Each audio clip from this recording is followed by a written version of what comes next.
Hello everyone, welcome to my channel Chemistry by ANR. This part of the session is on an extra part which is important for your JE mains advanced everywhere. See, what is meso compound? This is something related to stereochemistry. A meso compound is a molecule that has two or more chiral center. So chiral center means asymmetric center.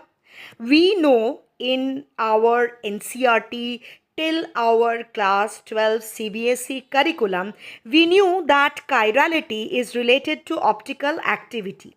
Yes, but some compounds which are meso compounds, they may have two or more chiral center but behave as optically inactive. Why? Because they have an internal plane of symmetry.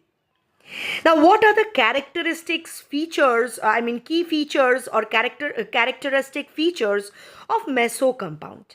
The number one is they have chiral center. That means the carbon which is chiral is actually having four different valencies, four different atoms or groups of atoms. That's why it's chiral. So it has a chiral center. It has internal plane of symmetry, and hence it is optically inactive and not optically active. So since it is optically inactive, it does not rotate the plane polarized light, and it is superimposable on its mirror image. So even though the molecule has chiral centers, the optical activity of one part cancel the other part internally due to the symmetry factor. One such example is the mesotartaric acid, where it has two chiral carbon, where one is R, the other is S. We will discuss what is R and S.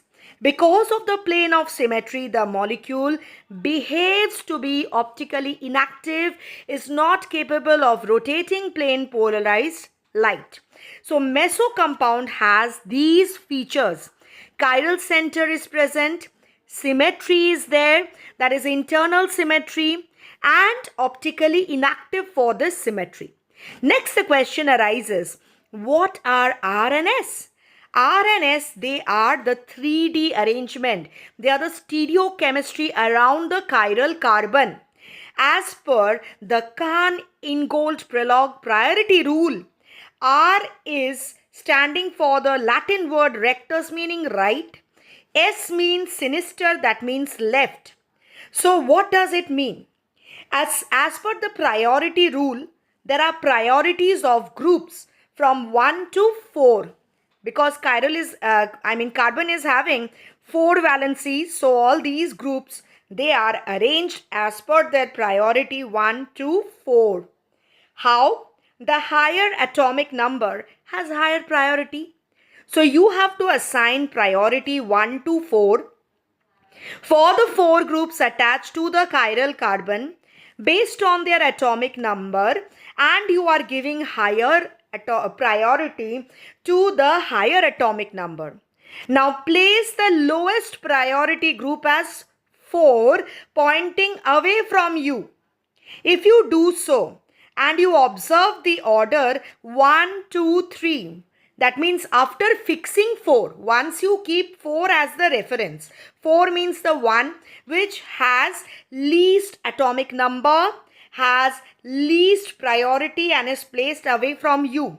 Now when you observe 1, 2 and 3, if the direction is clockwise, the sequence is clockwise, then the configuration is R. If the sequence is anti-clockwise, then the configuration is S. So R and S only describe the spatial arrangement, not whether the compound will be capable of rotating light or not. Now, what is this internal symmetry? Internal symmetry, I told that within the molecule the symmetry will be there, the plane of symmetry will be there, and one half of the molecule is actually the mirror image of the other half. This is what we are seeing is the mesotartaric acid. So mesotartaric acid, one color which I have given by red, you see this part and the color which is of orange, that is actually the mirror image of each other. So this is known as internal symmetry, which actually makes the compound optically inactive in spite of having chiral center.